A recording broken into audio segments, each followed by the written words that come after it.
Your brain right now is managing something extraordinary and mostly invisible. Somewhere in the networks behind your eyes, a collection of neurons is holding your attention on these words while simultaneously suppressing everything else competing for awareness. The hum of electronics, the pressure of where you're sitting, the 10,000 thoughts that could derail you at any moment. This suppression isn't passive. It's an active, energy-consuming process orchestrated by specific brain regions working in coordination.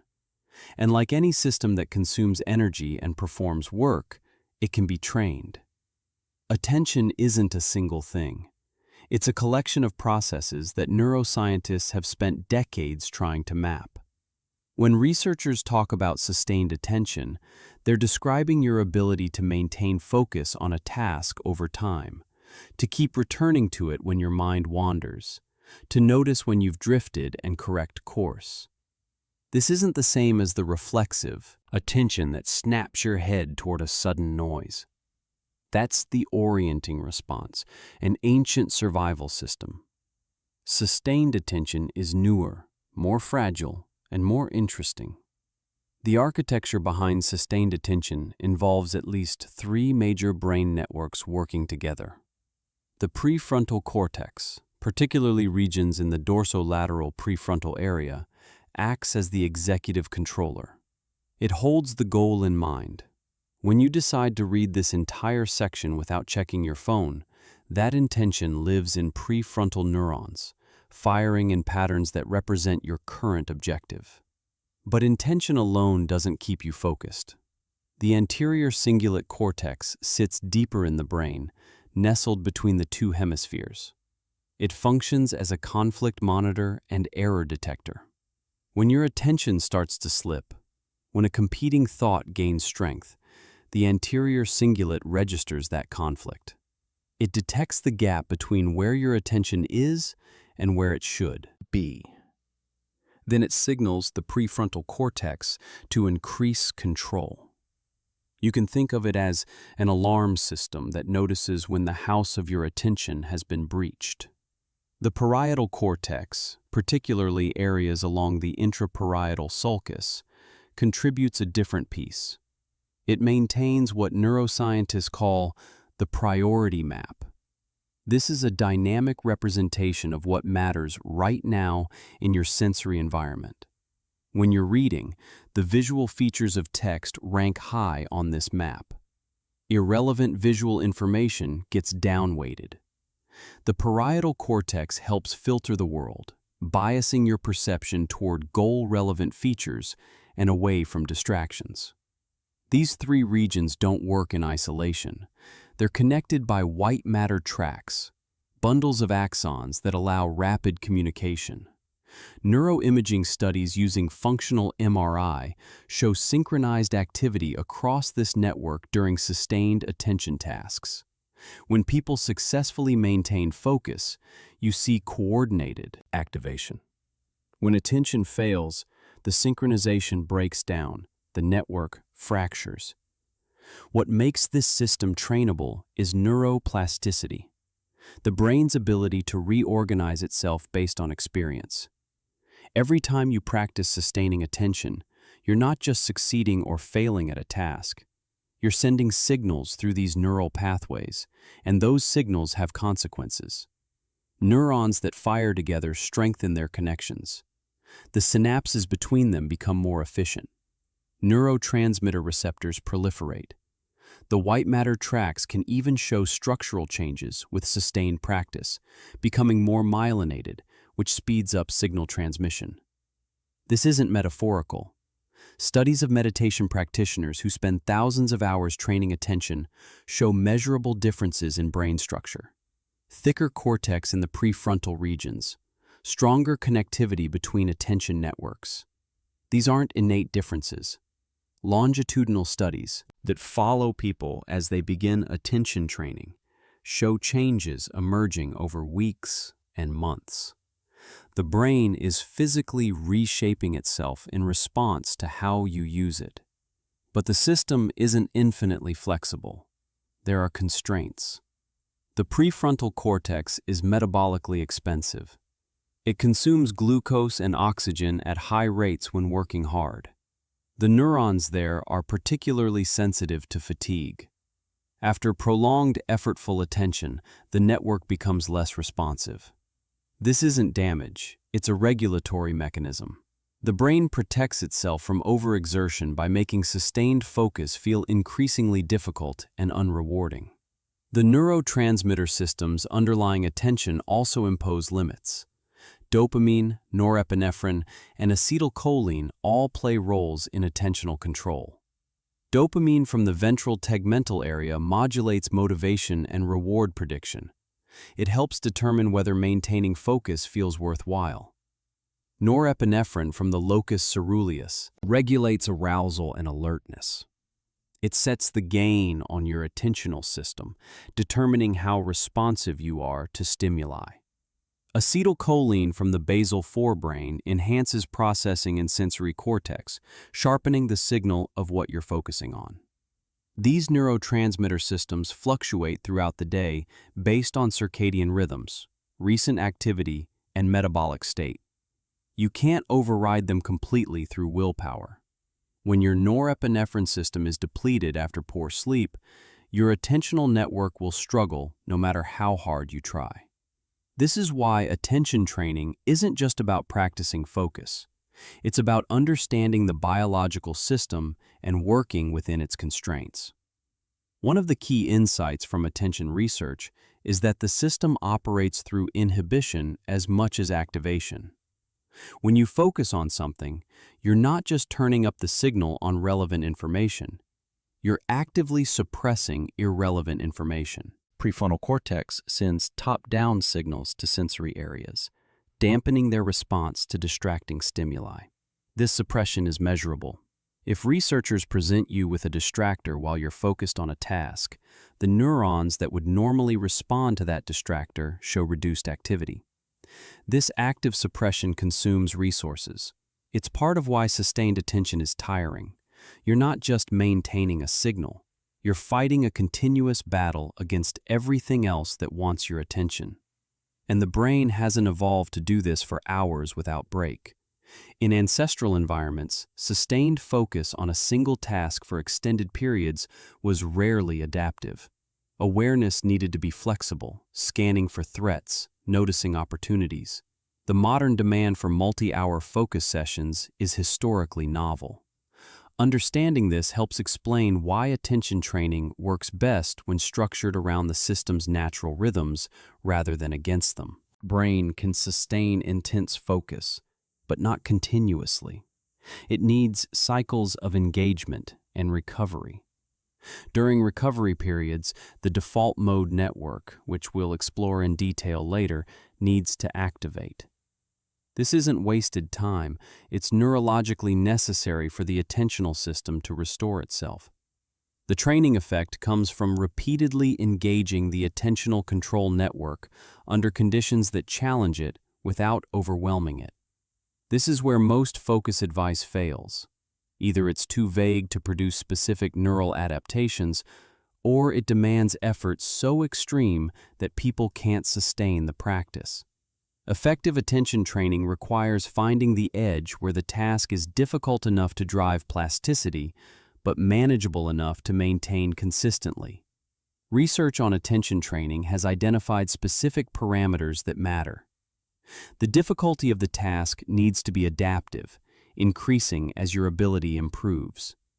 This ensures you're always working near your current capacity. The practice needs to be regular, ideally daily, because the neural changes consolidate during sleep and degrade without reinforcement. And the training needs to target the specific attentional processes you want to improve. General brain training games often fail because they don't isolate and challenge the core mechanisms of attentional control. What works is more specific. Tasks that require you to maintain focus on a target while ignoring distractors. Tasks that demand continuous monitoring for rare signals over extended periods. Tasks that force you to shift attention strategically and resist automatic capture by salient but irrelevant stimuli. These aren't entertaining. They're often boring. But boredom itself is part of the training. Learning to maintain attention despite boredom is learning to override the novelty-seeking systems that constantly try to pull you away from sustained focus. The prefrontal cortex develops slowly. It's one of the last brain regions to fully mature, not reaching adult levels of connectivity and myelination until the mid-20s. This means attentional control capacity increases naturally through adolescence and early adulthood. But it also means the system is trainable throughout this period and beyond. Older adults show attention training effects too, though the magnitude may be smaller. The window for neuroplasticity narrows with age, but never fully closes. One often overlooked aspect of attentional control is that it's domain general to a point, but not completely. Training attention on visual tasks improves visual attention more than auditory attention. Training sustained focus improves sustained focus more than selective attention. There's some transfer between domains, but it's limited. This means a comprehensive attention training system needs to address multiple types of attention across multiple sensory modalities. The networks we've discussed are the hardware. They set the limits and possibilities. But how you use them, how you structure practice, and how you integrate that practice into your life determines whether the system actually improves. Your attention right now is the product of every moment you've spent focusing or failing to focus. It's shaped by your habits, your environment, your sleep, your stress, and all of that can be changed. The system is trainable. The question is whether you'll train it deliberately or let it be trained by whatever happens to capture it. For most of the 20th century, psychologists and neuroscientists operated under a model that seemed intuitive. Attention and willpower were treated like a fuel tank. You started each day with a full supply. Every act of focus, every decision, every moment of self-control consumed some of that fuel. By evening, the tank ran low. You became impulsive, distractible, unable to sustain effort. The solution seemed obvious. Rest, sleep, and the tank refills. This was the ego depletion model, and for years it shaped how researchers and the public thought about mental effort. The model emerged from experiments conducted by Roy Baumeister and his colleagues in the late 1990s. In a typical study, participants would perform an initial task requiring self-control, resisting the temptation to eat cookies while radishes sat in front of them, suppressing emotional responses to a disturbing film, forcing themselves to write without using certain letters. Then, they'd attempt a second, unrelated task that also required self-control. Consistently, people who exerted control on the first task performed worse on the second. They gave up faster on unsolvable puzzles. They showed less persistence. The interpretation was clear. The first task depleted a limited resource, leaving less available for the second. This idea spread rapidly. It matched everyday experience. Everyone knows the feeling of mental exhaustion after a demanding day. The model was elegant, measurable, and actionable. Researchers proposed that glucose might be the depleted resource since the brain consumes glucose during effortful cognition. Some studies seem to support this, showing that drinking a glucose solution between tasks reduced depletion effects. The story felt complete. Then, the replication crisis hit psychology. Starting around 2011, researchers began systematically attempting to reproduce classic findings in the field. Many famous effects shrank dramatically or disappeared entirely when tested with larger samples and more rigorous methods. Ego depletion was among the casualties. A massive multi-lab replication effort involving more than 2,000 participants found an effect size so small it was essentially negligible. Studies that had shown dramatic depletion effects couldn't be reproduced under better controlled conditions. This didn't mean mental fatigue was an illusion. People clearly become less capable of sustained effort over time. But the fuel tank model was wrong. The brain doesn't run out of some unitary willpower resource. Something more complex was happening. Current models emphasize motivation and cost-benefit analysis rather than depletion. The leading alternative framework, developed by researchers like Michael Inslicht and Amitai Shenhav, proposes that mental fatigue is a signal, not a deficit. Your brain continuously monitors the costs and benefits of sustained effort. When you engage in demanding cognitive work, the anterior cingulate cortex tracks the effort being expended. It integrates this with information about how rewarding the task is, how important it is, and what else you could be doing instead. As you work, the perceived cost of continued effort increases. This isn't because you're depleting anything. It's because the brain is designed to avoid overcommitting to any single activity.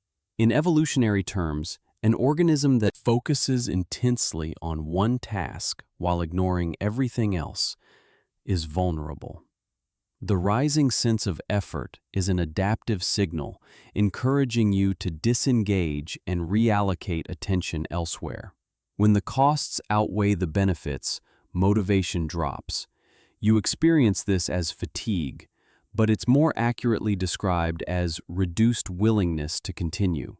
This explains patterns that the depletion model struggled with. People show less ego depletion when the second task is intrinsically interesting or when they're offered meaningful rewards. If depletion were about an empty tank, external motivation shouldn't matter. You can't refill a car by making the destination more appealing. But if fatigue is a cost-benefit calculation, then increasing the benefits directly counteracts the rising costs. The model also explains individual differences better. Some people show strong depletion effects, while others show almost none in identical conditions. This isn't about how much resource they started with. It's about their implicit theories of willpower. Carol Dweck's research group found that people who believe willpower is a limited resource show depletion effects.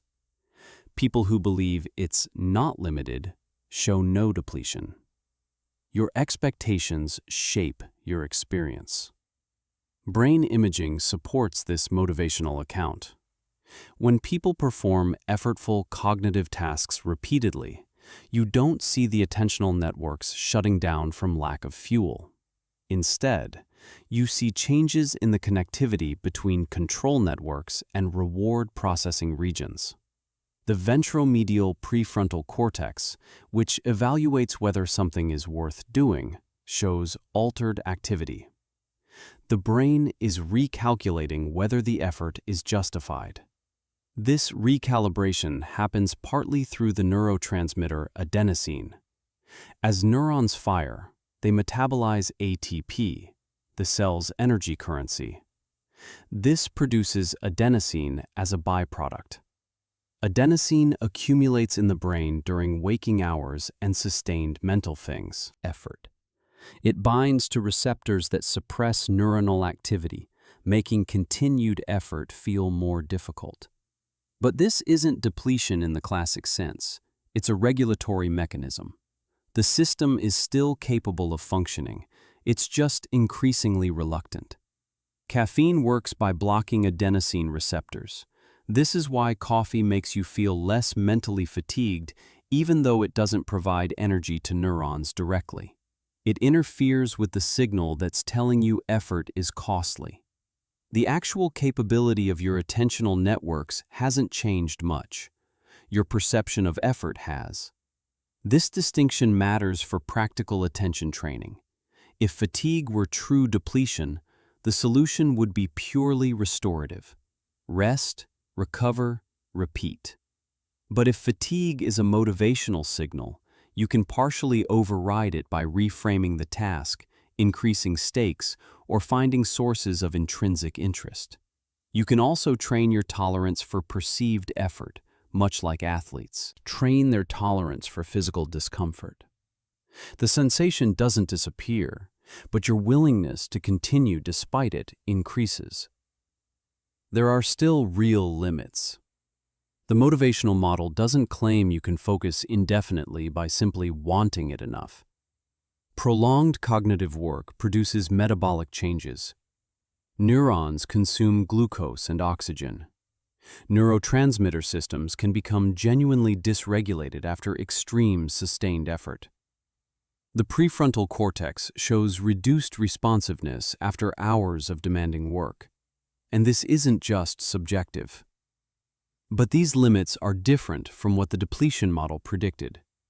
They're slower to develop, more context-dependent, and more trainable. One practical implication is that breaks should be strategic rather than just frequent. If mental fatigue is about the brain's cost-benefit monitoring, then breaks that restore a sense of purpose or reward are more restorative than passive rest alone. A break that involves something genuinely pleasurable or meaningful recalibrates the motivational system. This is different from mindlessly scrolling, which might feel like rest, but doesn't actually change the brain's evaluation of whether returning to work is worthwhile. Another implication involves task switching. The old depletion model suggested that any exertion of control drains the same pool. But the motivational model predicts that switching to a task that feels fresh or different can restore engagement even without rest. This matches experience. After exhausting yourself on one type of work, shifting to something else can feel surprisingly manageable. The attentional networks haven't recharged. You've just changed the cost-benefit equation. The revision of ego depletion theory represents something larger happening in cognitive science. Simple hydraulic models of the mind, where things fill up and drain, are giving way to more dynamic models where the brain constantly adjusts its effort allocation based on complex evaluations. Your attention isn't a resource that depletes. It's a resource that the brain carefully rations based on its ongoing assessment of what matters. Understanding this changes how you train attention. You're not trying to increase the size of your tank. You're trying to shift how your brain evaluates the costs and rewards of sustained focus. You're training your tolerance for the rising sense of effort. You're cultivating intrinsic interest in tasks that matter. You're structuring your environment and incentives to make sustained attention feel worthwhile, even as the adenosine accumulates and the anterior cingulate signals that effort is expensive. The subjective experience of focus becoming harder over time is real. The system is designed to produce that experience. But it's not an accurate reflection of your remaining capacity. It's a negotiation. And like any negotiation, you can learn to navigate it more effectively. When you try to focus, you're not just directing attention toward something. You're also holding information in mind while you work with it. This is working memory, and it's one of the most important constraints on human cognition. Working memory capacity determines how many pieces of information you can actively maintain and manipulate at once. For most people, that number is surprisingly small, somewhere between 3 and 5 meaningful chunks, depending on how you measure it and what you're trying to remember. This limitation isn't arbitrary. It emerges from the architecture of the prefrontal cortex and its connections to posterior sensory areas. Working memory depends on sustained neural firing. When you hold a phone number in mind, populations of neurons in your prefrontal cortex fire continuously, maintaining a pattern that represents those digits. This persistent activity requires metabolic resources and careful coordination. You can only maintain so many firing patterns simultaneously before the system becomes unstable. The relationship between working memory and attention is intimate. Working memory is sometimes described as the contents of attention. What you're paying attention to is what's active in working memory. But the relationship goes deeper than that. Working memory capacity predicts attentional control. People with higher working memory capacity show better sustained attention, less distractibility, and superior ability to filter out irrelevant information. This isn't coincidence. The same neural systems that hold information in working memory also control what information gets through attentional filters. The mechanism involves what researchers call attentional gating. Your sensory systems are constantly bombarded with information. Visual input from your entire field of view, auditory input from every sound in range, tactile information from your entire body surface. If all of that reached conscious awareness, you'd be overwhelmed. Instead, the brain uses attention as a gate, selectively allowing some information through while blocking the rest. Working memory plays a central role in setting that gate. The prefrontal cortex maintains representations of current goals and relevant features. These representations send top-down signals to sensory cortices, biasing them to process information that matches what's being held in working memory. If you're looking for your keys, working memory maintains a representation of what keys look like, what color they are, where they might be. This biases your visual system to highlight key-like objects and suppress everything else. When working memory capacity is limited, this gating becomes less effective. If you're trying to hold multiple goals or multiple pieces of task-relevant information in mind simultaneously, the top-down control signals become weaker or more diffuse. The sensory systems receive less clear guidance about what to prioritize. Irrelevant information slips through more easily. You become more distractible. This has been demonstrated experimentally in dozens of studies. Researchers measure working memory capacity using tasks like operation span, where people solve simple math problems while remembering lists of words, or change detection tasks, where people have to notice what changed in a briefly presented visual array. Then they measure attentional control using tasks that require ignoring distractors while focusing on targets. The correlation is robust. Higher working memory capacity predicts better attentional filtering. The causal arrow runs both directions. Working memory capacity affects attention, but attention also affects what gets into working memory. This creates a feedback loop. If your attentional filters are strong, only relevant information enters working memory. This leaves more capacity available for maintaining task-relevant information. If your filters are weak, irrelevant information intrudes, consuming working memory capacity that should be devoted to the task. This makes the filters even weaker. Individual differences in working memory capacity are partially heritable. Genetic factors influence the development and function of prefrontal networks, but capacity is also trainable. Working memory training programs, when properly designed, can produce improvements that persist for months. The gains are modest, typically 10 to 15% increases in capacity, but they're real and they transfer to untrained attention tasks. The training works through neuroplasticity.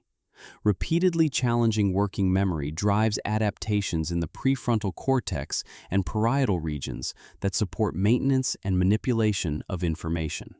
The neural populations that sustain persistent activity become more efficient.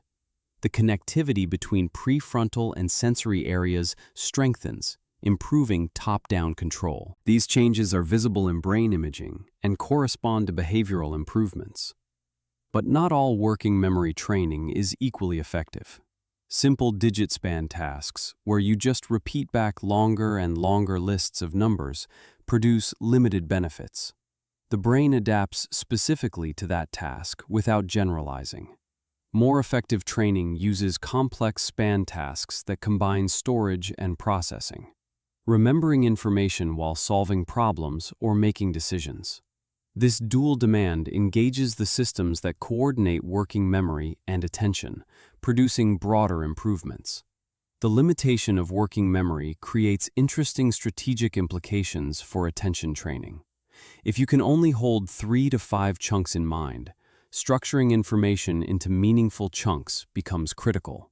Experts in any domain develop sophisticated chunking strategies that let them work within the same basic capacity limits as novices, while effectively holding much more information. A chess master doesn't have more working memory slots than a beginner. They've learned to perceive board positions as meaningful chunks rather than individual pieces. This is partly why practice in a domain improves focus within that domain. You're not just learning content. You're learning to organize information in ways that work efficiently with your cognitive architecture. A programmer becomes able to hold complex code structures in mind, not because their working memory expanded, but because they learned to chunk code into meaningful patterns. Each pattern occupies one slot, but represents far more information than a novice could maintain. Working memory also explains why multitasking is so cognitively expensive. Each task you try to maintain requires working memory slots. When you switch between tasks, you have to clear slots devoted to one task and load in information for another. This task switching has costs.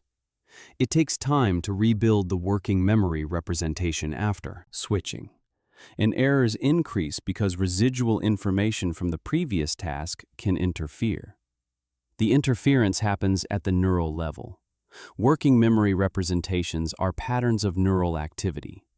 When you switch tasks, the old pattern doesn't instantly disappear. It decays over seconds. While it's decaying, it can interfere with the new pattern you're trying to establish. This is why you lose your train of thought when interrupted. The interruption forced new information into working memory, disrupting the patterns that were maintaining your previous focus. Some people show more resistance to interference than others. This individual difference is partially separable from raw working memory capacity.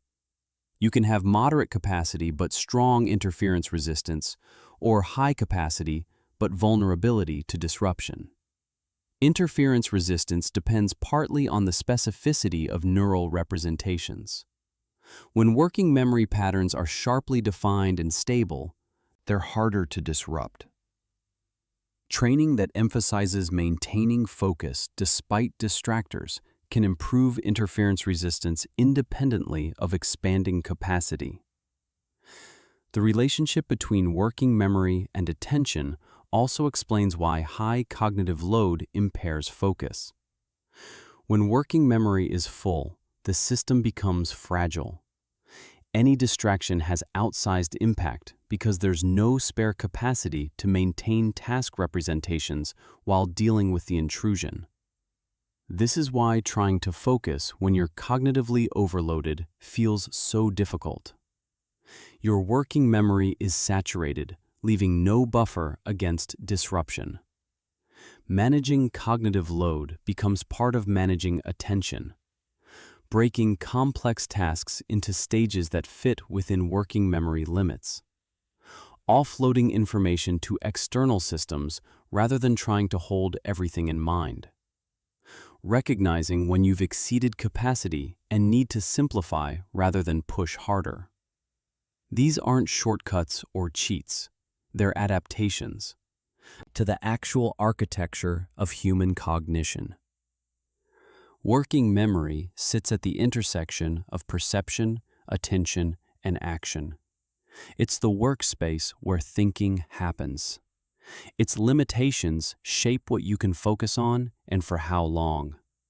Understanding those limitations helps explain why attention training that ignores working memory often fails. You can't improve attentional control without considering the system that controls the gates. And you can't expand those gates infinitely. But you can make them more selective, more stable, and more resistant to disruption. That's where the real training happens. Your brain is never truly at rest. Even when you're lying still with your eyes closed, doing nothing in particular, specific networks of neurons show coordinated, synchronized activity. This wasn't supposed to happen. When neuroimaging technology advanced enough to measure brain activity during rest, researchers expected to see a quiet baseline. Instead, they found something they called the default mode network, a collection of brain regions that become more active when you're not engaged in externally focused tasks. The default mode network includes the medial prefrontal cortex, the posterior cingulate cortex, the precuneus, and portions of the parietal cortex. These regions show strong functional connectivity during rest. They fire together in coordinated patterns, suggesting they're engaged in some kind of ongoing processing. But processing what? That question occupied researchers for years. The network activates during self-referential thought, when you think about yourself, your past experiences, your future plans, your relationships, your identity. It activates during social cognition, when you consider other people's mental states, their motivations, their perspectives. It activates during memory retrieval, when you recall autobiographical events or imagine hypothetical scenarios. All of these involve internally focused cognition, mental activity that isn't directly tied to the immediate external environment. This is the opposite of focused attention. When you direct attention outward to perform a task, a different set of regions activates. The dorsolateral prefrontal cortex, the intraparietal sulcus, the frontal eye fields. These areas form what's called the task-positive network, or the dorsal attention network. They control goal-directed attention, working memory, and executive function. And they show an unusual relationship with the default mode network. When one network activates, the other suppresses. This anti-correlation isn't subtle. If you measure activity in both networks during an experiment where people alternate between rest and task performance, you see a clear pattern.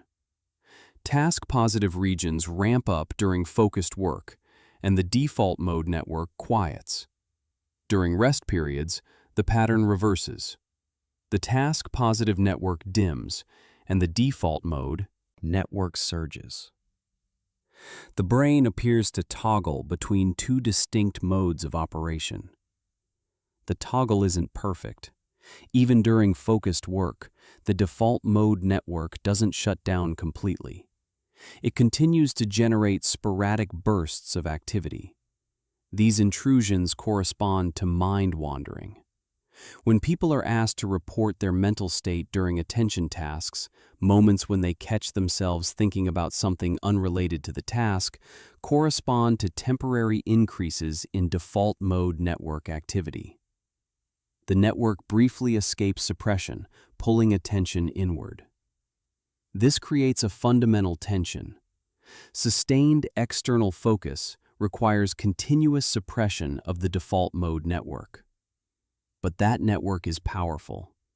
It involves some of the brain's highest metabolic activity regions. It has strong intrinsic connectivity, meaning it tends to activate itself once it gets started. Suppressing it demands constant effort from the task-positive network. When that suppression weakens, even momentarily, the default mode network resurges and your mind wanders. Individual differences in this suppression predict attentional ability. People who show stronger task-related deactivation of the default mode network perform better on sustained attention tasks. They report less mind wandering. They make fewer errors. This isn't about how active their task-positive network is. It's about how effectively they quiet the competing system. Attention isn't just about activation. It's about inhibition. The default mode network's function isn't frivolous. The processing it performs serves important purposes. Autobiographical memory consolidation depends on default mode activity. Social cognition and theory of mind rely on it. The ability to simulate future scenarios and plan requires it. Some researchers argue that creativity and insight emerge from default mode processing. The network is doing real cognitive work, just not the kind that focuses on immediate external tasks. This creates a dilemma.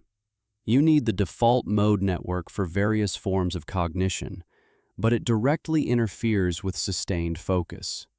The solution can't be to eliminate its activity entirely. Instead, the brain needs to manage the competition between systems, allowing each to dominate when appropriate while preventing disruptive intrusions. Mind wandering isn't uniformly bad. When you're engaged in routine tasks that don't require full attention, default mode activity can be productive. You solve problems, consolidate memories, plan future actions, all while your task-positive network handles the routine work with minimal engagement. This is why people often report insights occurring during showers or walks. The default mode network has space to operate without being fully suppressed. The problem arises during tasks that require continuous executive control. Reading complex material, writing, programming, solving difficult problems, any work where losing the thread means losing substantial ground. During these tasks, default mode intrusions are costly. Each time the network escapes suppression, you have to rebuild your focus, reload working memory, and re-engage control processes. The cumulative cost is substantial. Training attention involves strengthening the suppression mechanism. Mindfulness meditation produces measurable changes in default mode network activity and connectivity. Long-term practitioners show both reduced baseline activity in default mode regions and stronger task-related suppression. The network becomes quieter during rest and easier to suppress during focus. These changes correlate with reports of less mind wandering and better sustained attention. The mechanism likely involves strengthening top-down control from prefrontal regions to default mode areas. The anterior cingulate cortex, which monitors for conflict and errors, learns to detect default mode intrusions more quickly. When it detects intrusion, it signals the prefrontal cortex to increase suppression. With practice, this detection and suppression cycle becomes more efficient. The system catches mind wandering earlier and reestablishes control faster. But suppression has costs. Continuous active inhibition of a powerful, intrinsically active network consumes resources. This is part of why sustained focus is tiring. You're not just maintaining task-relevant activity, you're simultaneously fighting an opponent that keeps trying to reassert itself. The longer you focus, the more difficult this suppression becomes, until eventually the default mode network breaks through despite your efforts. This suggests that attentional endurance depends partly on the sustainability of default mode suppression. Training that makes suppression more efficient reduces the metabolic and cognitive cost of maintaining it. This extends how long you can sustain focus before the system becomes exhausted. It's not that you have more willpower or more attentional fuel. You've made the ongoing battle between networks less expensive to wage. There's also evidence that the timing of default mode activity matters. Brief, controlled engagement of the default mode network during strategic breaks may actually enhance subsequent focus.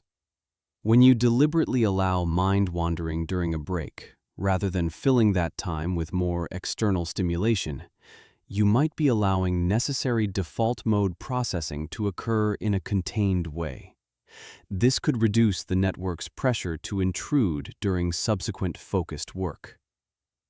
The relationship between these networks reveals something fundamental about human cognition. Your brain is built for flexibility, not specialization. It needs to balance inward and outward focus, self-reflection and environmental engagement, memory consolidation, and active problem-solving. Sustained attention isn't your brain's default state. It's an effortful override of systems that evolved for different purposes. This doesn't mean training is futile. It means understanding what you're actually training. You're not building a focus muscle that gets stronger indefinitely. You're improving your brain's ability to manage competition between systems with conflicting functions. You're making the toggle between networks smoother and more controllable. You're extending the duration you can maintain suppression before the default mode network overwhelms control. And you're learning to recognize when that suppression is failing so you can intervene before you've lost too much ground. The default mode network isn't the enemy of attention. It's a necessary component of human consciousness that happens to conflict with certain kinds of focus. Training attention means learning to coexist with it, not eliminate it. The goal is control over the toggle, not permanent suppression. When you need to focus, you can. When you need to reflect, you can. The network serves you rather than hijacking you. That's what attentional control actually looks like at the neural level. There's a moment your attention can't see. It happens roughly 200 milliseconds after you notice something and lasts for about half a second. During this window, your brain becomes functionally blind to other information demanding attention.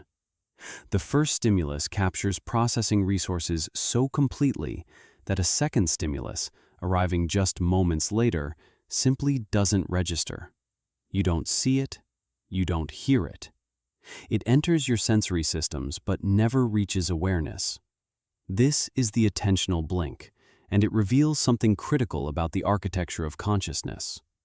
The phenomenon was discovered accidentally in the late 1980s by researchers studying rapid serial visual presentation. They showed people streams of letters appearing one after another at the center of a screen, each visible for only a fraction of a second. The task was to identify two target letters embedded in the stream. If the targets appeared close together in time, people easily identified the first one, but frequently missed the second. Not because they weren't looking at the screen, their eyes were in the right place. The information reached their retinas, but somewhere between sensation and awareness, that information disappeared. The attentional blink isn't a failure of the early visual system. The neurons in your primary visual cortex respond normally to the second target. The signal makes it through initial processing stages. The breakdown happens later, at the level where sensory information transitions into conscious awareness and working memory. This transition requires attention, and attention has a bottleneck. The bottleneck sits at the interface between perception and cognition. When the first target appears, your brain has to do several things. Identify the target among distractors. Select it for further processing. Encode it into working memory. Consolidate it so it persists long enough to report later. All of these operations require attentional resources, and they take time. If a second target arrives while these operations are still ongoing, it competes for the same limited resources. Often, it loses. This reveals that attention isn't just a spotlight that moves around. It's a gate with limited throughput. You can only fully process a certain number of items per unit time. When the system is occupied with one item, others back up in the queue. If they wait too long, they decay before reaching the processing stage. This is why the second target in an attentional blink paradigm disappears. It arrives while the gate is busy and decays before the gate reopens. The duration of the blink varies between individuals and depends on several factors. People with higher working memory capacity show shorter blinks. Training on rapid serial visual presentation tasks can reduce the blink duration. Emotional stimuli sometimes escape the blink, suggesting that effectively significant information receives processing priority. And interestingly, the blink almost disappears when people are in certain meditative states, particularly those emphasizing open monitoring rather than focused attention. This last finding is revealing. It suggests the bottleneck isn't purely structural. It's partly a consequence of how the brain allocates resources. During typical focused attention, when the first target appears, you engage effortful processing. You lock onto it, consolidate it, Hold it firmly in working memory. This consumes resources and creates the bottleneck. But in open monitoring meditation, the instruction is to notice stimuli without grasping them. Don't consolidate so firmly. Don't hold so tightly. Just register and release. This lighter touch reduces resource consumption per item, allowing more throughput. The mechanism involves the P3 component of the event-related potential, a characteristic pattern of electrical activity recorded from the scalp roughly 300 milliseconds after a stimulus. The P3 reflects the process of updating working memory with new information. During an attentional blink, the first target produces a normal P3. The second target, if it's presented during the blink period, produces a greatly reduced or absent P3. The information didn't get encoded. The anterior cingulate cortex and the prefrontal cortex show increased activity during attentional blink trials, particularly when the second target is missed. This suggests active interference rather than passive failure.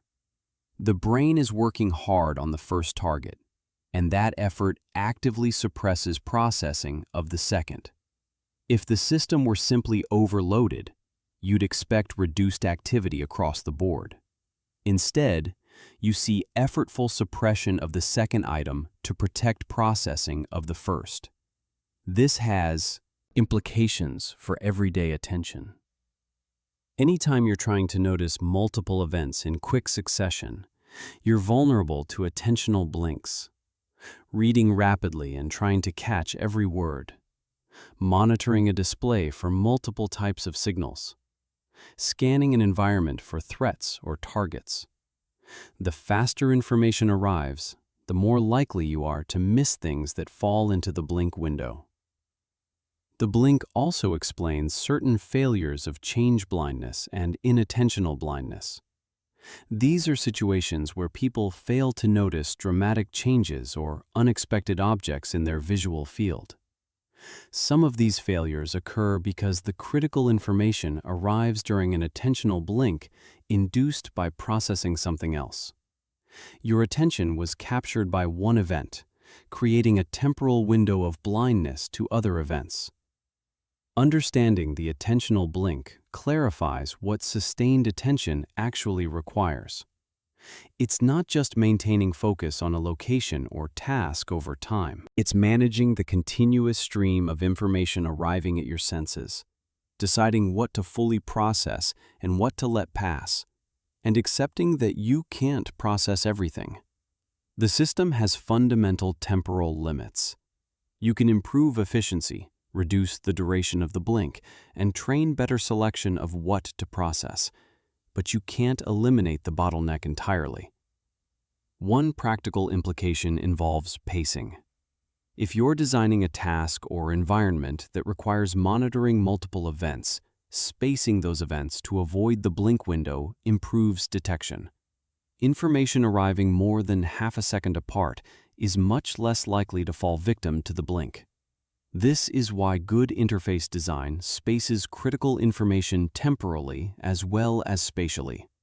It works with the architecture of attention rather than against it. Another implication involves training. If you practice rapid serial visual presentation tasks, you're not just learning that specific task, you're training the efficiency of the encoding and consolidation processes that create the bottleneck. Faster encoding means shorter blinks. Lighter consolidation means less interference. These improvements can transfer to other contexts where you need to process information rapidly. The attentional blink also interacts with the competition between task-positive and default mode networks. Mind wandering lengthens the blink. When your attention drifts internally, the processing of external events becomes even more bottlenecked. This compounds the problem. The default mode network intrudes, captures resources, and extends the window during which you're functionally blind to external information. Training that reduces mind wandering, therefore, also reduces the severity of attentional blinks. There's a broader principle here. The brain doesn't have unlimited parallel processing capacity for conscious awareness. Early sensory processing is massively parallel. Millions of neurons process visual information simultaneously across your entire visual field. But the transition from this parallel processing to the serial, capacity-limited operations of conscious awareness creates bottlenecks. The attentional blink is one manifestation. Other bottlenecks exist at different processing stages for different types of information. This serial bottleneck is sometimes called the psychological refractory period. If you're responding to one stimulus and a second stimulus arrives before you've completed processing the first, your response to the second is delayed. The delay is proportional to how far along you are in processing the first stimulus. The second stimulus has to wait in queue. This creates the subjective experience of time pressure, of feeling behind, of information arriving faster than you can handle it. The architecture underlying these bottlenecks is partially modifiable. Training doesn't eliminate the serial nature of high-level processing, but it can speed up each processing stage, reducing bottleneck duration. Expertise in a domain often involves learning to process domain-relevant information more efficiently, reducing the time each item spends occupying the bottleneck. This is how experts handle information rates that would overwhelm novices. They're working with the same bottleneck, but each item passes through faster. The attentional blink is humbling. It reveals that even when you're trying to pay attention, even when you're looking directly at something, you can miss it completely because of temporal coincidence. The information arrived at the wrong moment, when your attentional gate was occupied. This isn't a flaw you can overcome through effort. It's a design constraint of consciousness. Recognizing this constraint lets you work with it rather than fighting it. You can structure tasks to minimize blink-related misses. You can train to reduce blink duration. And you can accept that perfect monitoring of continuous rapid information is neurologically impossible. Your attention has temporal resolution limits, just as your vision has spatial resolution limits. Training improves the resolution, but limits remain. Your brain evolved to notice change, a sudden movement in peripheral vision, a new sound in a familiar environment, an unexpected smell. These capture attention automatically because in ancestral environments, change often signaled something important. A predator, food, a threat. The nervous system is built to prioritize novelty, to orient toward the unexpected and investigate it. This is the orienting response, and it's one of the most fundamental attention mechanisms you possess. But this same mechanism creates a problem for sustained focus. Once you've oriented to a stimulus and determined it's not immediately important, your attention naturally begins to decay. The stimulus becomes familiar. It loses its ability to capture and hold attention. This is habituation, and it happens automatically at multiple levels of the nervous system. Sensory neurons reduce their firing rate when a stimulus repeats. Higher-level attentional systems disengage from stimuli that prove uninteresting. This is adaptive for navigating a complex environment, but it's terrible for sustained focus on a single task. Habituation occurs at timescales ranging from milliseconds to weeks. At the shortest timescale, sensory adaptation reduces neural responses to constant stimuli within seconds. If you rest your hand on a surface, you initially feel the contact clearly. Within moments, the sensation fades from awareness.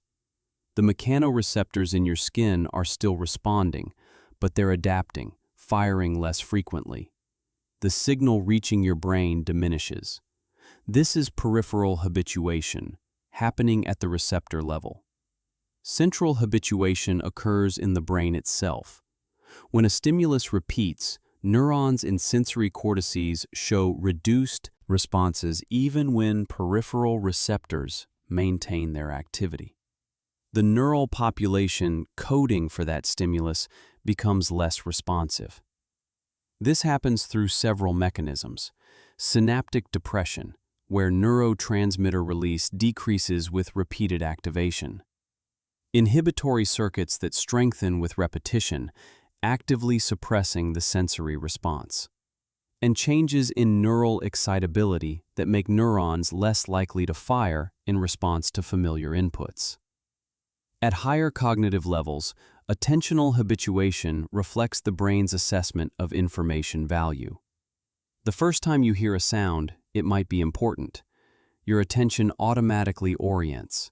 You evaluate the sound, determine whether it requires action, and if it doesn't, you habituate.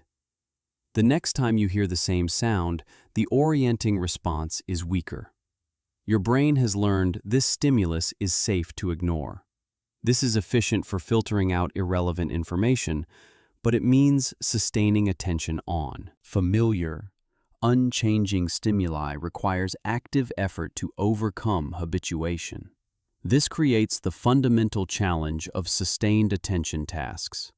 When you try to focus on something for an extended period, habituation constantly pulls your attention away. The task becomes familiar. The material becomes repetitive. Your brain stops treating it as novel or important. The orienting response that initially engaged you fades. Maintaining focus requires fighting against systems designed to disengage from the familiar. The neural basis involves the locus coeruleus, a small nucleus in the brainstem that produces norepinephrine. The locus coeruleus responds strongly to novel, salient, or unexpected stimuli. When something captures your attention, locus coeruleus neurons fire in a phasic burst, releasing norepinephrine throughout the cortex. This enhances neural responses to the stimulus, essentially turning up the gain on relevant processing. But with repeated exposure to the same stimulus, the locus coeruleus habituates. The phasic response diminishes. Less norepinephrine is released. The gain turns down. This is why novelty enhances learning and memory. When the locus coeruleus fires, it doesn't just enhance current processing. It tags the associated information for consolidation. Novel information, information that triggers the orienting response, gets encoded more strongly. Familiar information receives less noradrenergic support and is less likely to be remembered. Your brain literally pays less attention to things it's seen before. Individual differences in habituation rate affect attentional ability. Some people habituate slowly, maintaining interest in stimuli longer before the novelty response fades. Others habituate rapidly, becoming bored quickly. This isn't just personality. It reflects differences in the sensitivity and dynamics of the locus coeruleus and related neuromodulatory systems. People with ADHD often show altered habituation patterns, habituating faster to non-novel stimuli while remaining highly responsive to new distractions. This contributes to difficulty sustaining focus on routine tasks. The conflict between habituation and sustained attention explains why certain tasks are particularly challenging. Reading textbooks, reviewing documents, data entry, monitoring displays. Any task where the material is moderately familiar but requires continued processing. It's not novel enough to maintain automatic engagement, but it's not routine enough to become fully automatic. You're stuck in the worst possible zone, where habituation disengages attention, but the task still requires conscious effort. One strategy involves artificially introducing novelty, varying your approach to the material, changing locations, alternating between related tasks. These manipulations don't change the underlying information, but they provide enough contextual novelty to partially reset habituation. The locus ceruleus responds to changes in context, even when the core stimulus remains the same. This is why studying the same material in different locations can improve encoding. Each location provides contextual novelty that supports attention. Another strategy involves leveraging dishabituation. This is the reset of habituation that occurs when a novel stimulus appears after a period of repetition. If you've habituated to one type of material, switching to something different dishabituates your attentional systems. When you return to the original material, habituation has partially reset. This is the neurobiological basis for why alternating between subjects or tasks can maintain engagement better than sustained focus on a single topic. But dishabituation doesn't last. Once you return to familiar material, habituation resumes. The rate of rehabituation is typically faster than initial habituation. This creates diminishing returns on task switching. The first switch provides substantial novelty benefit. Subsequent switches provide less. Eventually, you're habituated to the entire set of materials, and switching between them provides minimal benefit. Long-term attention training can modify habituation dynamics. Meditation practices, particularly those emphasizing sustained attention on a single object like breath, train your ability to maintain focus despite habituation. You're learning to override the automatic disengagement from familiar stimuli. This doesn't eliminate habituation at the sensory level, but it strengthens top-down control that can maintain attentional allocation even as bottom-up salience fades. The mechanism likely involves strengthening prefrontal control over locus ceruleus activity. Normally, the locus ceruleus responds automatically to novelty and habituates to repetition. But prefrontal regions can modulate this response. They can maintain noradrenergic tone even in the absence of novelty signals. This requires active effort, which is why meditation practice is difficult. You're training a system to operate against its default mode. Habituation also interacts with the default mode network. As you habituate to a task, default mode activity increases. The task stops capturing attention strongly enough to suppress internal mentation. Your mind begins to wander. This creates a vicious cycle. Habituation allows default mode intrusions. Default mode activity further reduces engagement with the task. This accelerates habituation. The result is rapid collapse of sustained attention. Breaking this cycle requires interventions at multiple levels. Maintaining task novelty to slow habituation. Suppressing default mode activity through metacognitive monitoring. And accepting that some degree of habituation is inevitable. Perfect sustained attention on truly repetitive tasks is neurobiologically unrealistic. The system is designed to habituate. Working with that design means structuring tasks to provide periodic novelty, taking strategic breaks before habituation becomes complete, and reserving sustained attention for material that genuinely warrants it. The evolutionary logic is clear. An organism that maintains intense focus on something proven to be safe and unimportant wastes resources and misses genuinely important information elsewhere. Habituation is a feature, not a bug. But modern cognitive demands often require sustained attention to material that is familiar yet important. Understanding habituation helps explain why this feels difficult and suggest strategies that work with your neurobiology rather than against it. You can't eliminate habituation, but you can manage it, work around it, and train partial resistance to it. That's realistic.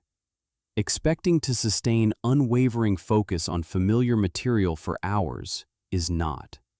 Your brain doesn't just process information, it monitors its own processing. While you're trying to focus, another system operates in the background, tracking whether you're actually focused or whether your attention has drifted. This is metacognitive monitoring, the ability to observe your own cognitive states, and it's essential for sustained attention, because you can't correct attentional failures you don't notice. The anterior cingulate cortex plays a central role in this monitoring. It sits at the intersection of limbic and cognitive systems, positioned to detect conflicts between what you intend to do and what you're actually doing. When your attention is supposed to be on a task, but has instead wandered to something else, the anterior cingulate registers this discrepancy.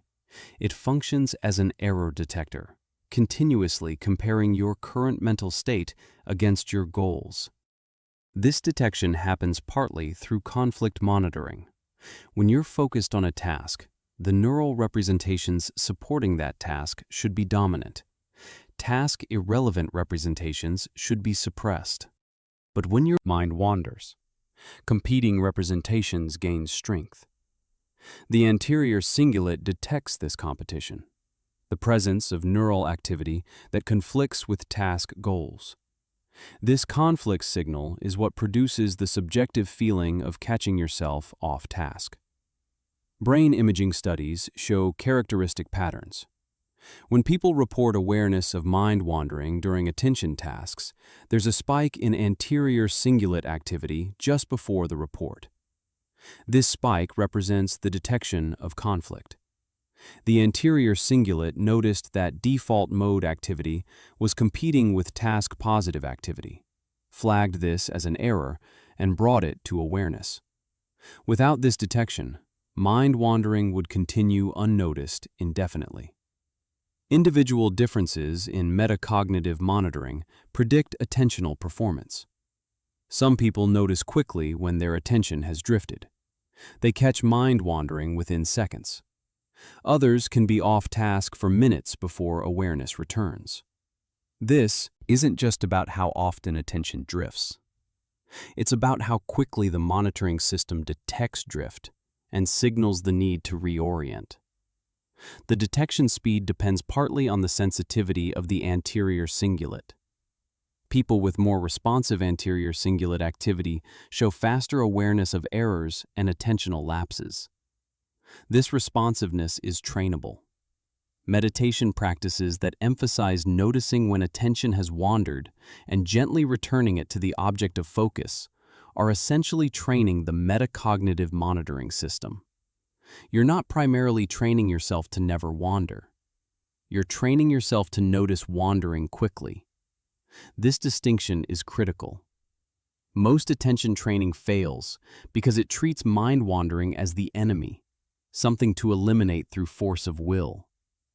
But mind wandering is largely automatic. The default mode network will intrude. The question is how long it takes you to notice and correct. Training that improves detection and correction is far more effective than training that tries to prevent wandering entirely. The metacognitive monitoring system doesn't just detect errors. It also evaluates performance. After completing a task, you have some sense of how well you did.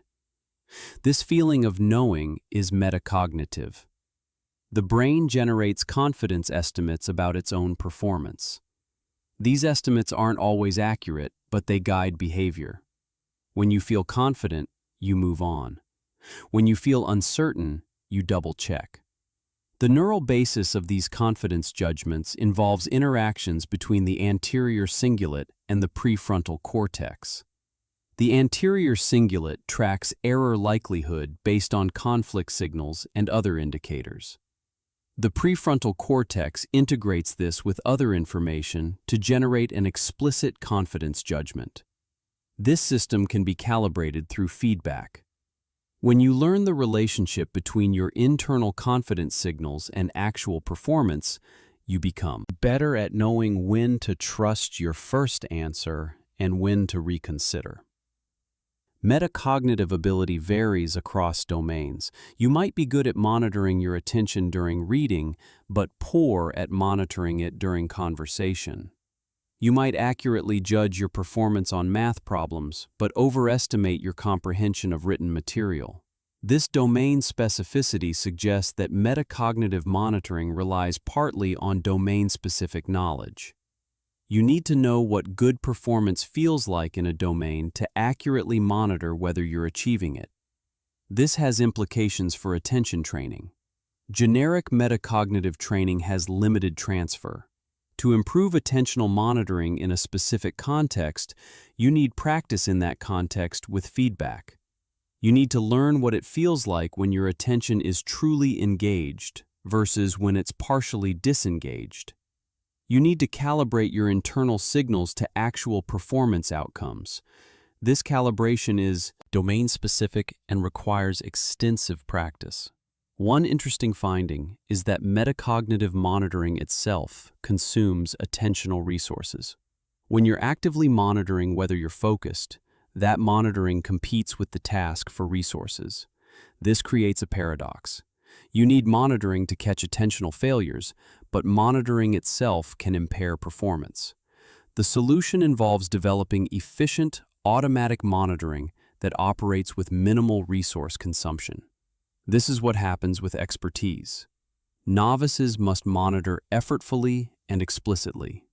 They frequently check whether they're focused, whether they understand, whether they're making progress. This explicit monitoring is slow and costly. Experts develop more automatic monitoring. They notice attentional lapses and comprehension failures without deliberately checking. The monitoring system has been trained to operate efficiently in the background. The training process involves thousands of instances of noticing errors, correcting them, and receiving feedback on whether the correction was appropriate. Over time, the anterior cingulate becomes tuned to the specific patterns of neural activity that indicate problems in this domain. It learns what conflicts matter and what conflicts can be ignored. The monitoring becomes selective and efficient. There's also evidence that metacognitive monitoring can be too sensitive. Some people show hyperactive error monitoring, where the anterior cingulate responds to trivial conflicts or generates false alarms. This is associated with anxiety and can impair performance. When you're constantly questioning whether you're focused, constantly detecting minor lapses, the monitoring system becomes a distraction itself. The goal isn't maximum sensitivity, it's optimal sensitivity, calibrated to the task demands. Training optimal monitoring involves learning when to trust automatic processing and when to engage explicit checking. During familiar tasks that you can perform accurately with minimal attention, aggressive monitoring is unnecessary and counterproductive. During novel or difficult tasks where errors are costly, increased monitoring is appropriate. Developing this flexibility requires experience across a range of task difficulties. The relationship between monitoring and control is bidirectional. Monitoring detects problems, which triggers control adjustments. But control adjustments also change what needs to be monitored. If you increase cognitive control to suppress distractions more effectively, the monitoring system can relax somewhat. If control is weak and distractions are breaking through frequently, monitoring needs to intensify to catch the resulting errors. This creates opportunities for training interventions. You can train monitoring directly, improving error detection. Or you can train control, reducing the frequency of errors that need to be detected. Ideally, you train both. In coordination. Better monitoring helps you notice when control is failing. Better control reduces the load on monitoring. The two systems support each other. The subjective experience of this monitoring is what we call awareness of focus. When you know you're focused, when you can report on your current attentional state, that's metacognitive monitoring operating successfully. When you realize you've been mind-wandering for the past 5 minutes, that's monitoring detecting a problem, albeit with delay.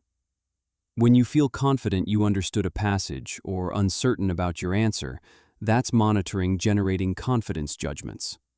All of these experiences reflect neural computations in the anterior cingulate and related structures. They're not just feelings, they're information signals generated by monitoring systems. And like any system, they can be improved through appropriate training.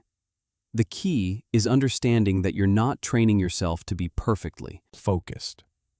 You're training yourself to notice imperfect focus quickly and correct it efficiently. That's realistic, that's trainable. And that's what makes the difference between people who can sustain attention effectively and those who struggle despite similar underlying capacity. The science of attention training has generated hundreds of studies, thousands of claims, and a thriving industry of brain training products. Most of it doesn't work as advertised. The research literature is littered with interventions that showed promising initial results but failed to replicate or produced effects so specific they don't transfer beyond the trained task. But some protocols do work. The challenge is distinguishing evidence-based training from elaborate placebos. The gold standard for demonstrating training efficacy requires several elements: pre- and post-training measurements on standardized tasks, an active control group that receives a plausible intervention but not the target training, assessment of transfer effects to untrained tasks, and ideally, follow-up testing weeks or months later to verify persistence. Few training programs meet all these criteria. Those that do show more modest effects than their marketing suggests, but the effects are real. Working memory training represents one of the best studied approaches. The most rigorous protocols use adaptive tasks that adjust difficulty based on performance. The classic example is dual in-back, where you simultaneously track two sequences of stimuli, visual locations and auditory letters, and indicate when the current item matches one presented in steps back. As you improve, in increases, demanding more working memory capacity and executive control. Multiple meta-analyses have examined working memory training. The consensus is that training produces reliable improvements on the trained tasks and modest transfer to other working memory measures. Effect. Sizes for transfer are typically small to medium, around 0.2 to 0.4 standard deviations. This translates to improvements of roughly 10 to 20% on untrained working memory tasks. The gains persist for several months with maintenance practice. The transfer to broader cognitive abilities is more limited. Early claims that working memory training boosts general intelligence haven't held up well. Some studies show small IQ gains, but these often disappear when active control groups are properly implemented. The brain isn't training in some domain general way. It's adapting specifically to the demands of working memory maintenance and manipulation. These adaptations help with tasks that share those demands but don't revolutionize cognition across the board. Mindfulness-based attention training takes a different approach. Rather than drilling specific cognitive tasks, it cultivates metacognitive awareness and attentional control through meditation practices.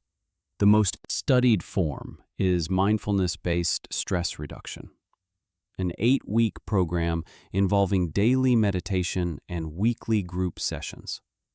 Participants practice sustained attention on breath, body sensations, or other objects, noticing when attention wanders and returning it without judgment. The evidence for mindfulness training is mixed but generally positive. Studies show improvements in sustained attention, reduced mind wandering, and better performance on tasks requiring attentional control. Effect sizes vary widely depending on study quality, but well-controlled trials typically find small to medium effects. Brain imaging shows changes in anterior cingulate function, default mode network connectivity, and prefrontal parietal network activation patterns. The mechanism appears to involve multiple adaptations. Improved metacognitive monitoring, so practitioners notice mind wandering faster. Stronger top-down control from prefrontal regions to suppress distractors and default mode activity. And possibly reduced reactivity to distracting stimuli, so they capture attention less forcefully. The training isn't making attention capacity larger. It's making attentional allocation more efficient and controllable.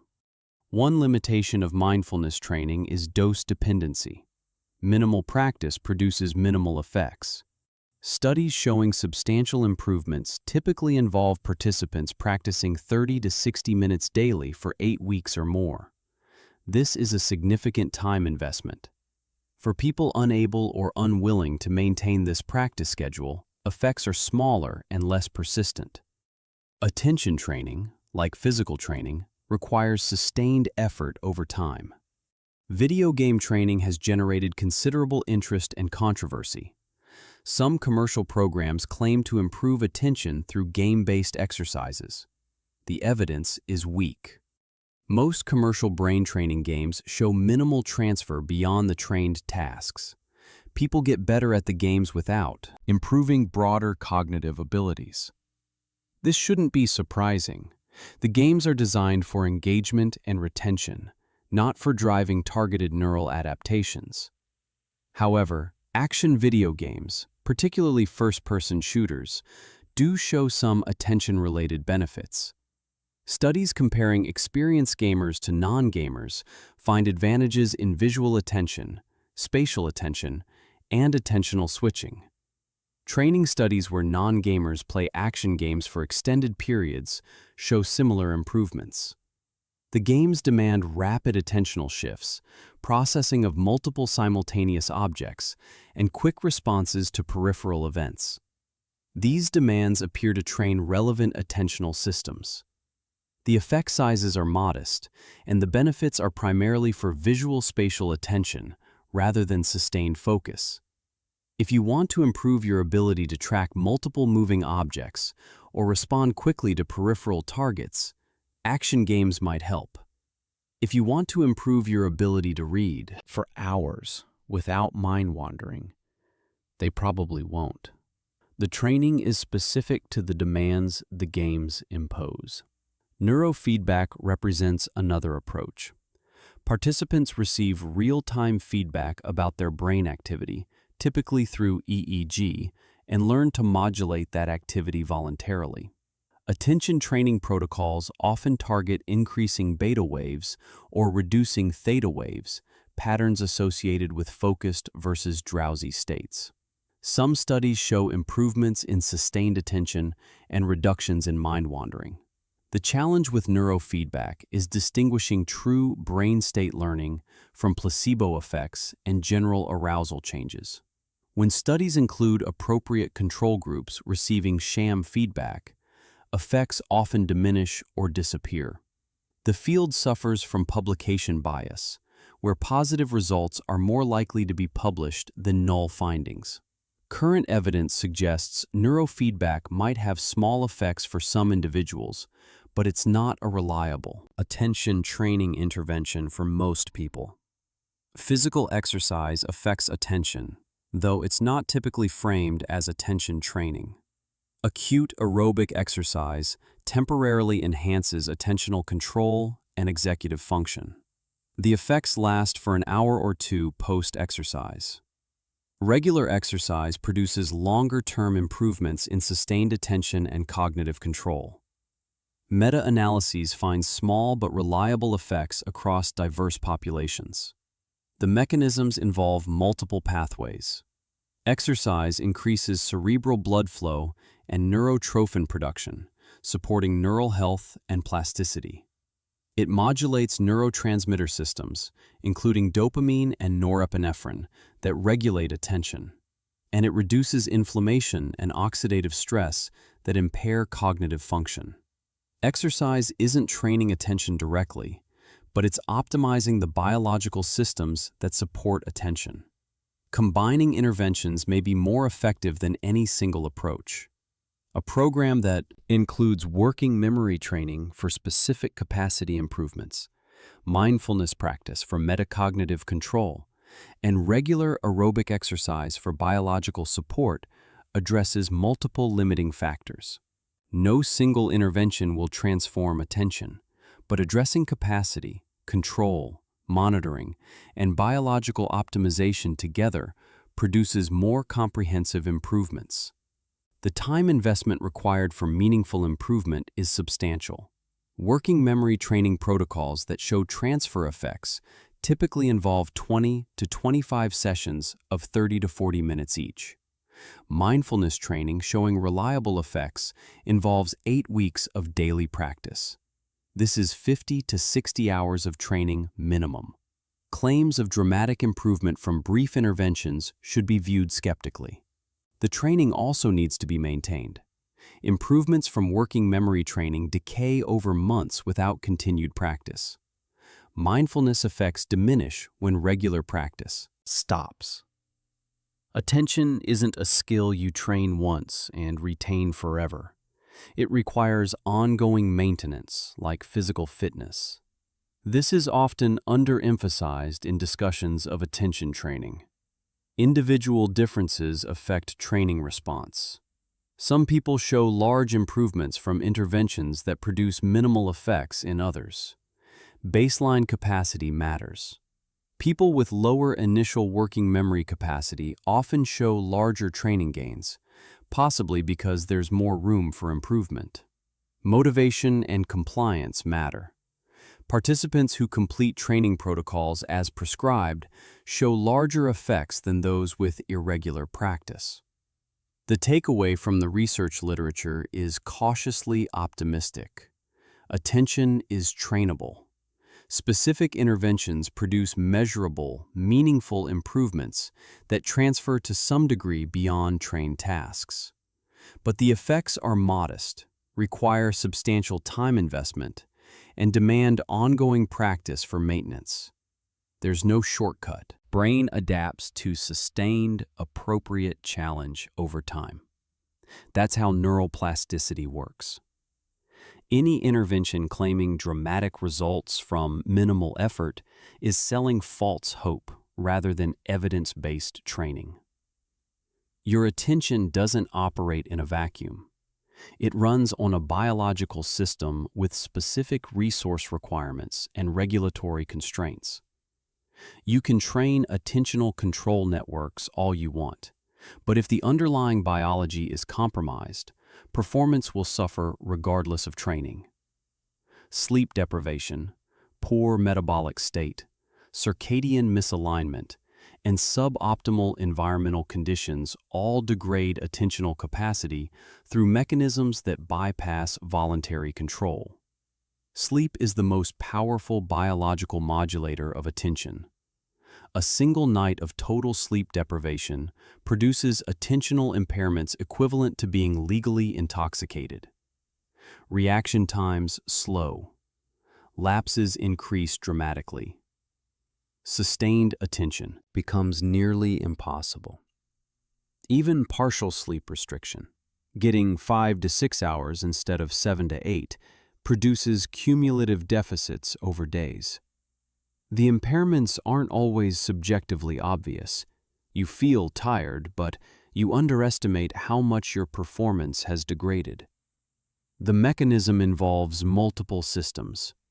During sleep, the brain clears metabolic waste products that accumulate during waking hours.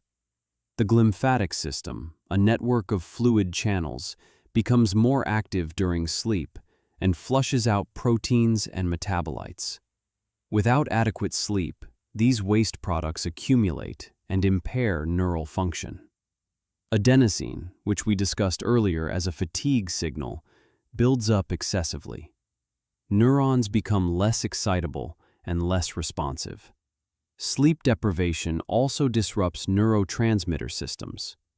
Dopamine signaling becomes dysregulated, impairing motivation and reward processing. Norepinephrine systems that regulate arousal and alertness become depleted.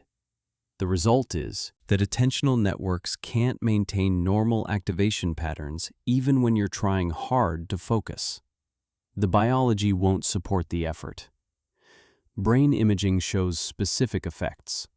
Sleep-deprived individuals show reduced activation in prefrontal cortex during attention tasks. The attentional control networks are trying to engage but can't reach normal activity levels. Simultaneously, there's increased activity in default mode regions. The networks that should be suppressed during focus become hyperactive. This combination, weak task-positive activity and strong default mode intrusions, creates the subjective experience of fighting to stay focused while your mind constantly wanders. The attentional impairments from sleep loss can't be overcome through willpower or training. Your trained attentional networks are intact, but they're operating on a degraded substrate. This is why sleep is non-negotiable for anyone serious about improving attention.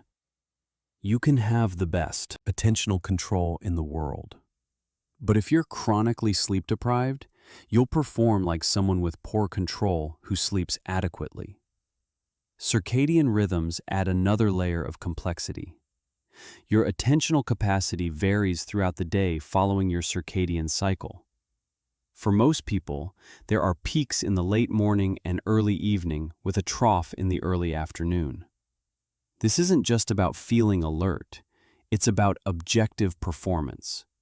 Reaction times, sustained attention, and working memory all show circadian fluctuations that can be measured in controlled laboratory conditions. The suprachiasmatic nucleus in the hypothalamus generates these rhythms. It receives input from light-sensitive cells in the retina and coordinates daily oscillations in body temperature, hormone release, and neural activity across the brain. The attentional networks are downstream from these rhythms. When your circadian system says it's time for low arousal, your attentional networks receive less noradrenergic and cholinergic drive. They function at reduced capacity, regardless of your intentions. Working against your circadian rhythm is metabolically expensive. You can sustain focus during your circadian low points, but it requires more effort and depletes resources faster. This is why scheduling cognitively demanding work during circadian peaks is more efficient than trying to power through during troughs. You're working with your biology rather than fighting it. Metabolic factors also matter. The brain consumes roughly 20% of your body's energy, despite being only 2% of body mass. Attentional control networks, particularly the prefrontal cortex, are among the most metabolically demanding regions. They require adequate glucose and oxygen to function. When blood glucose drops too low, attentional performance degrades measurably. This doesn't mean you need to maintain high blood glucose constantly. The relationship is more nuanced. Stable blood glucose supports better attention than dramatic fluctuations. Large glucose spikes followed by crashes impair attention during the crash phase. This is why meals that produce stable, moderate glucose levels support sustained focus better than high glycemic foods that spike glucose rapidly. The brain also needs adequate oxygen delivery. This depends on cardiovascular function, blood pressure, and hemoglobin levels. Anything that impairs oxygen delivery to the brain impairs attention. Anemia, cardiovascular disease, and even mild dehydration can degrade attentional performance through effects on cerebral blood flow. These aren't psychological factors. They're biological constraints on neural function. Environmental factors modulate attention through multiple pathways. Noise doesn't just distract through cognitive mechanisms. Chronic noise exposure produces stress responses that dysregulate the hypothalamic pituitary adrenal axis. Elevated cortisol impairs prefrontal function and disrupts the balance between task-positive and default mode networks. Even if you think you've habituated to noise, your biology may still be responding in ways that degrade attentional capacity. Light exposure has powerful effects through both circadian and direct alerting mechanisms. Bright light, particularly blue-enriched light, increases alertness and attentional performance through direct projections from retinal cells to arousal centers in the brain. This is independent of circadian effects and occurs within minutes. Working in dim lighting reduces this drive, making sustained attention more difficult. Temperature affects attention, though the relationship is complex. Moderate temperatures support optimal performance. Both cold and heat impair attention, though through different mechanisms. Cold increases metabolic demand for thermoregulation, diverting resources from cognitive function. Heat produces discomfort and physiological stress responses that compete with attentional control for resources. Individual preferences vary, but most people show optimal attentional performance in environments around 70 to 72 degrees Fahrenheit. Air quality is often overlooked. Carbon dioxide accumulates in poorly ventilated spaces. Even moderate elevations in CO2, well below levels that produce obvious symptoms, impair cognitive function, including attention. Studies in office environments show measurable performance degradation when CO2 rises above 1,000 parts per million, levels commonly reached in conference rooms and poorly ventilated workspaces. Physical posture affects attention through effects on arousal and cerebral blood flow. Sitting upright supports better attentional performance than slouching or lying down. This isn't just psychological. Upright posture facilitates venous return and maintains cerebral perfusion pressure. The brain receives slightly better blood flow when you're upright. The effect is small but measurable. Stress produces complex effects on attention. Acute, moderate stress can enhance attentional focus through increased arousal and catecholamine release. This is the basis of the Yerkes-Dodson curve, where performance peaks at moderate arousal levels. But chronic stress, or extreme acute stress, impairs attention. Sustained cortisol elevation damages hippocampal neurons and impairs prefrontal function. The attentional control networks become less responsive and more vulnerable to disruption. These biological modulators interact. Poor sleep makes you more vulnerable to circadian misalignment. Circadian misalignment disrupts metabolic regulation. Metabolic dysregulation impairs stress responses. Chronic stress degrades sleep quality. The systems are coupled, and dysfunction in one domain cascades to others. This is why optimizing attention requires addressing multiple biological factors simultaneously, rather than focusing on any single element. The practical implication is that training without attention to biology is incomplete. You can strengthen attentional control networks through practice, but you also need to maintain the biological foundation that those networks run on. This means prioritizing sleep, aligning demanding cognitive work with circadian peaks, maintaining stable metabolism through appropriate nutrition, and optimizing your physical environment for attentional performance. None of this is glamorous or novel. These recommendations are obvious to anyone who's paid attention to how their focus varies with sleep, time of day, and environment. But obvious doesn't mean trivial. The magnitude of biological effects on attention often exceeds the effects of cognitive training. Getting adequate sleep might improve your sustained attention more than weeks of working memory training. Working during your circadian peak might matter more than elaborate focus techniques. The goal isn't to obsess over every biological variable. It's to recognize that attention is a biological phenomenon before it's a psychological one.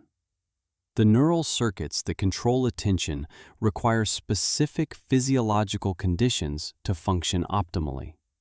Maintaining those conditions isn't just about health. It's about enabling the attentional capacity you've worked to develop.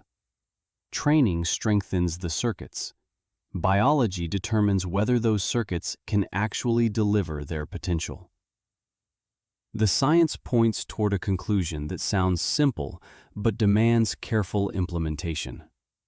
Attention is trainable through systematic practice that targets specific mechanisms. But training alone isn't sufficient.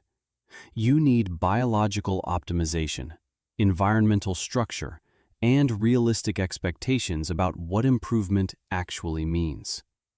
A sustainable focus practice integrates all of these elements into something you can maintain long-term rather than abandon after initial enthusiasm fades. Start with the biological foundation.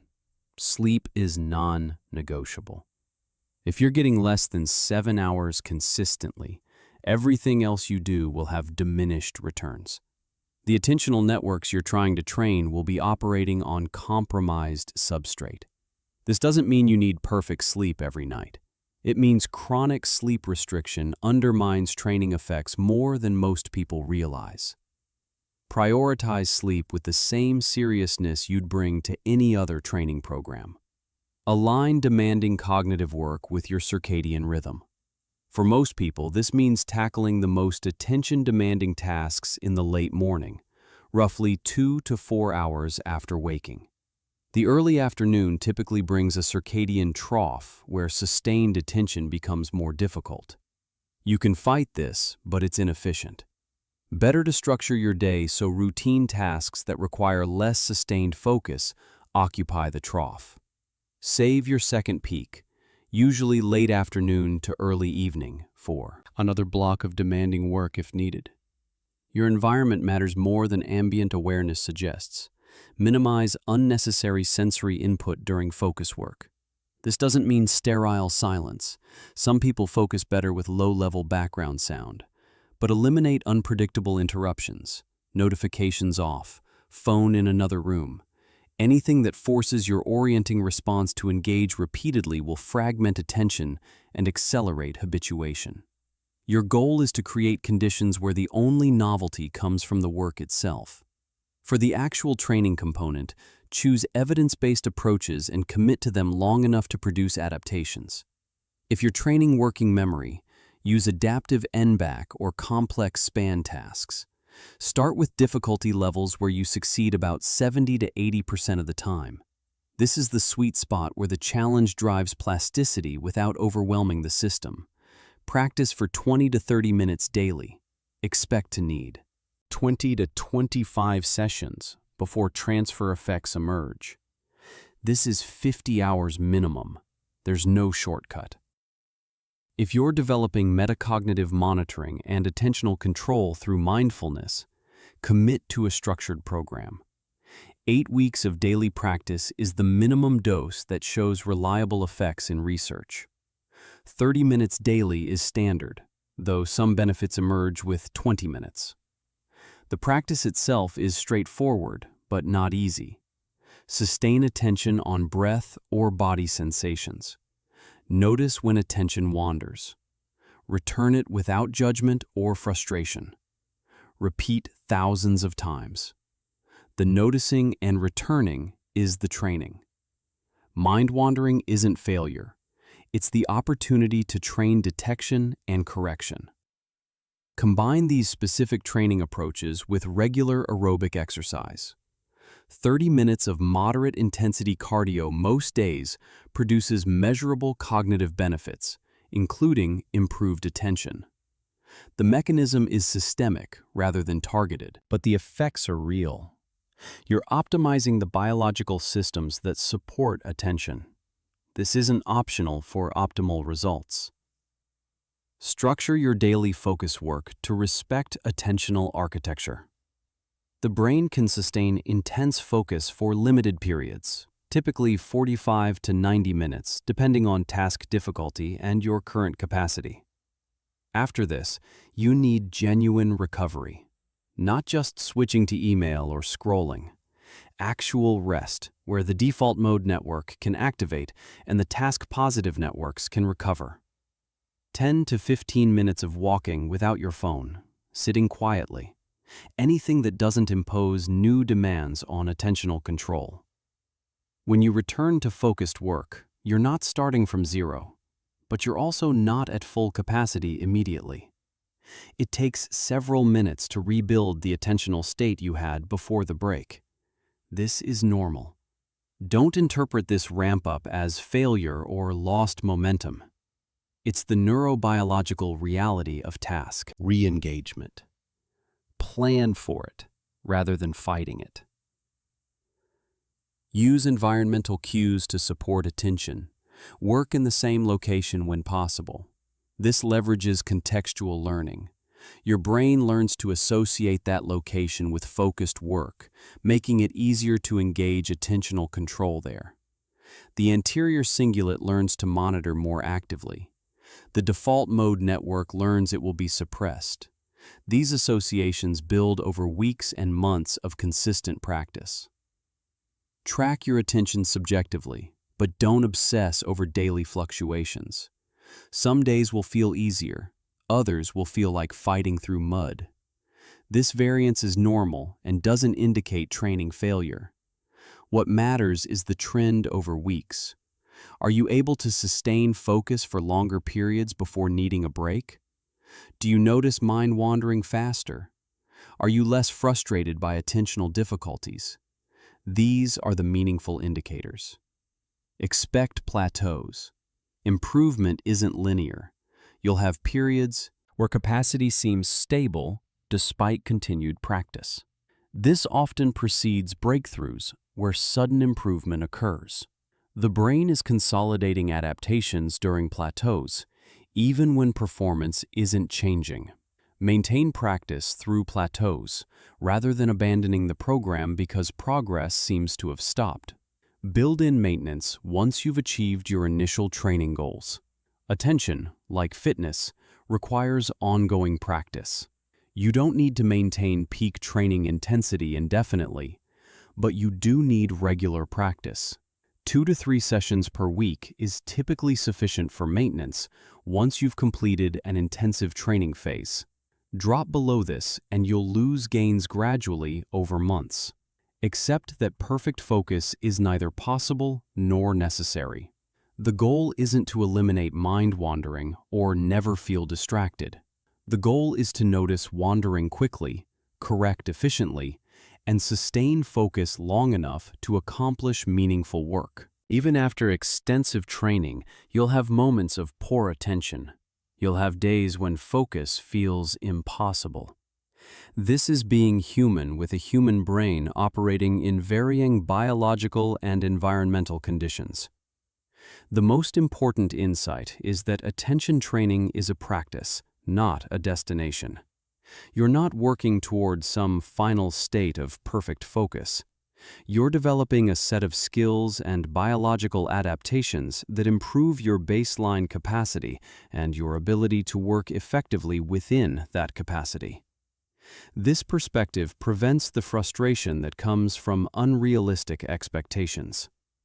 Your attention right now is the product of your genetics, your life history, your recent sleep and stress, your current environment, and how you've been using your attentional systems.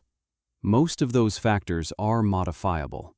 Not completely, not quickly, but meaningfully over time with appropriate practice. The system is plastic. It responds to how you use it. Train it systematically with realistic expectations, and you'll develop attentional capacity that serves you better than what you have now. That's what's actually achievable. That's what the science supports. And that's enough.